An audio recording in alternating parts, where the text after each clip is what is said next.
Hi guys.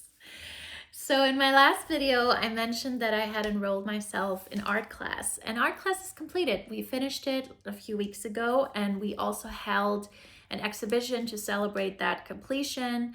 It was basically an open studio sort of thing for 2 days. The students just displayed their favorite work, also practice work we did during class, anything really. And some of us had a sketchbook, and I also had a sketchbook. And when my teacher first proposed to me that I should start a sketchbook, I would never have imagined that it would turn into this complete story, because I created a story in my head and I told it through my sketchbook. So each of the paintings and drawings have a certain meaning. And today I just wanted to show you my sketchbook and what it means, the story behind it, and all that.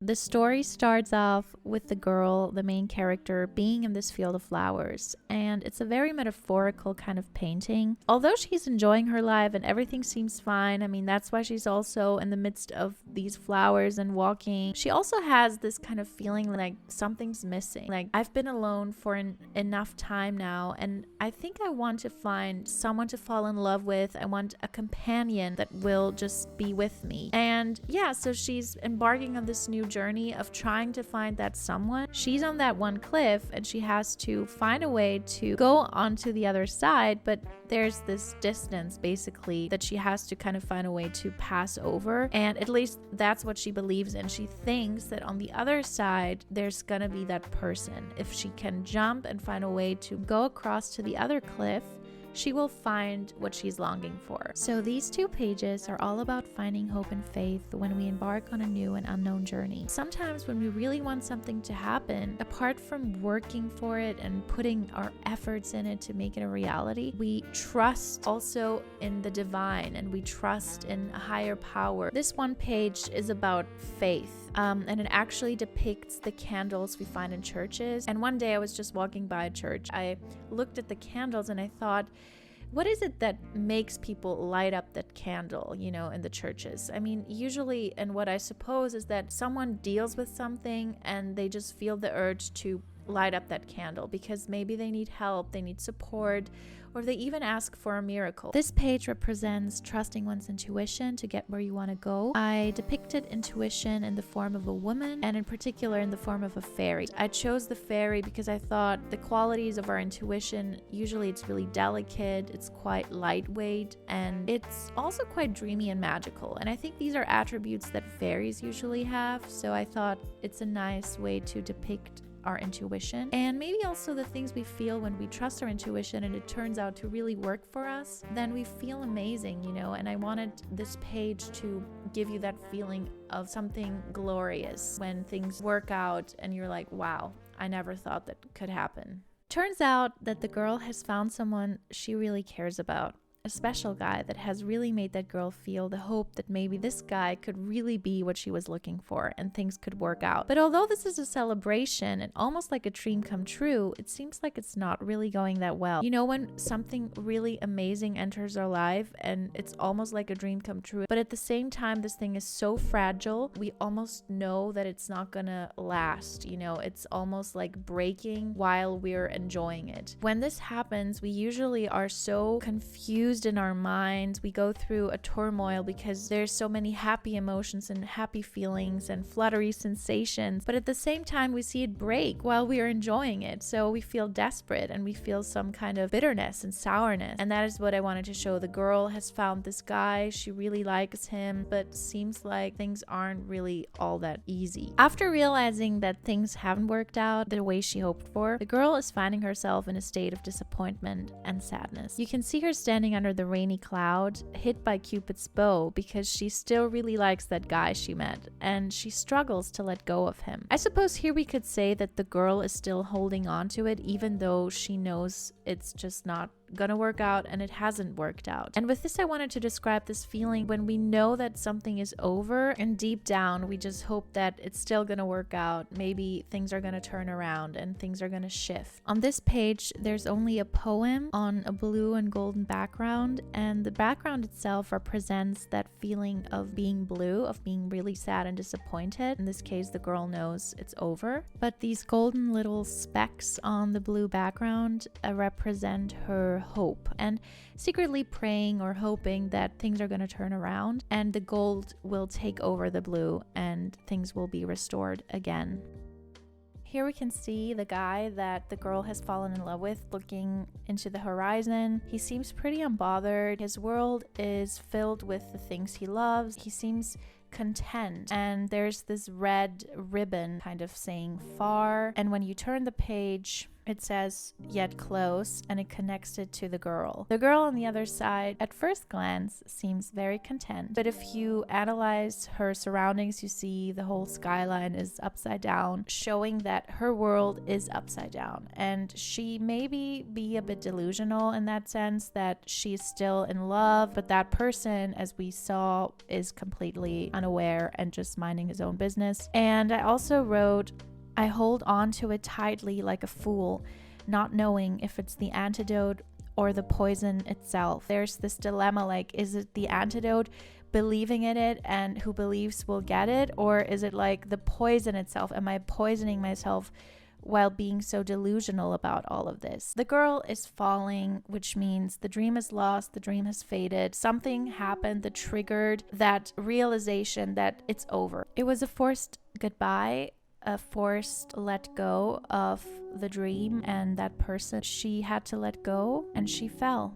Then, the ultimate darkness creeps in as the girl has not just lost the boy she liked throughout all of this, but she realizes she has maybe also lost her former self. She doesn't like the things she once used to, and the way her life is constituted right now just doesn't move her and doesn't fully resonate with her. She cannot really identify who she is anymore. And maybe it is due to neglect because she was just very much focused on finding love. But throughout all of this, she may have not given enough credit to her own self. So this first page symbolizes what we go through when our mind just can't see much positivity around. I actually started off by writing out hopeful and happy thoughts with purple color, but then I overwrote them on purpose with sad thoughts that I wrote with black ink. I did this because I wanted to show what happens when our mind just feels like a crazy dark tornado full of pessimistic points of views that completely oversaturate our mental state. The girl is portrayed as a man struggling to walk through this haze of gloominess, and it's like a real storm-like situation. The other page, however, is a representation of what happens after you've sat in your darkness for some time and you have mourned about what has shaken you. Basically, the girl is still finding herself in darkness, but this time she may also have realized that she must face this void now. She must face all of what it is that is breaking her heart, basically. She must acknowledge what has happened and work with it instead of running away from it. Even in the most hurtful situations,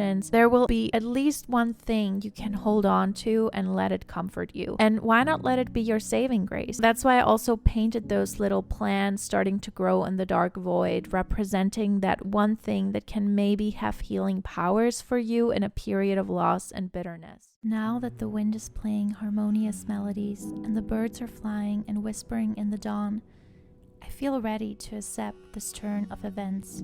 There's nothing I have to go back to anymore, nothing that ties me to anyone I know. There's only the absolute vastness of the unknown that has scared me and shaken me since forever. But for the first time, I know it's my only way out. This is when a breakthrough happens. The girl has held on to the things she felt comforted by, discovered a sense of strength within herself throughout this process, and has also practiced acceptance while starting to support her own self and dreams. This has led to the blossoming of an entire garden that, as we saw, started out as little plants. I painted her quite tired looking on purpose because I wanted to show that this is definitely not the easiest thing to do. It's like life has flourished, and not just life, but also the girl. She's dancing, feels full of color, feels more aligned than ever with herself, and has grown so much closer to what it is she wants. This page represents being in harmony with oneself, which is definitely a process in life and not one terminal goal. But yes, beautiful things occur when we are in that state. It's like life creates more life. It's like a chain reaction. And then of course there's love. The girl has finally also realized that dream of hers. She has found a lover that really loves her and cares for her. And here we can see them together. They're like intertwined with each other. Their two bodies are almost like one body. Because she went through quite a rough journey to get here, I wrote this poem. With this poem, I wanted to show and convey what someone kind of feels after having realized a dream that maybe you put a lot of effort in and it took some time to get there. But once you get there, it's an amazing feeling. You feel like you cannot even believe your eyes, and all the effort was worth it. All the unspoken birthday wishes, the blown out candles, the fallen eyelashes, the shimmering stars of the night skies, the used up coins, the bursts of hope, the unmet visions, the tears I dropped, the new beginnings, the sudden closures, the shaky grounds, the almost theres, the far aways, the dead ends, the starting overs, and my at times breakable, but in the end unbroken faith have brought me to you. And now, after all this time, there's this lingering but yet forceful feeling, beaming with truth and certainty, that nothing has ever been more worth it than this. So that was the story. I hope you enjoyed it. At times it was a bit over dramatic, but anyways, I just feel like I like to be a bit dramatic when I do stuff, when I create stuff, because I just feel like, you know, if I cannot be dramatic in my art, then when am I allowed to be dramatic? Because sometimes we're not so much allowed to be dramatic in our everyday lives. We just have to be a bit more cool. And yeah, you know, why not be a little bit dramatic when you do the art you want to do, right? I don't know. Basically, there's a lot of pages that are empty in my sketchbook. As weeks progress, I will work on it when I get the inspo. Basically, the second part of the story would be about the girl after having found love, and now that she kind of knows more who she is and what she wants to do. That is like the second part of the story. What happens after she had the breakthrough, which is, you know, a story to be told, I suppose. And we'll see how it would evolve in the future. Hello, hello. It's the day of the exhibition. The exhibition. The thing that I've worked up towards for 4 months. Actually, it's a lie. I never had this in my mind because I really didn't do it for that purpose. Now that we're just kind of having it and we're celebrating the end of our course, I think that, whatever, you know, I think that I should celebrate that. I should say, I should honor, that's the right word, I should honor this ending. I should honor this ending and be excited for a new beginning, stuff like that. So, wow, so pretty. I'm chronically late anyways. It's my trademark. If I'm not late, there's something wrong. But I'm not too late, so that's good. Yeah, so I'm going there now.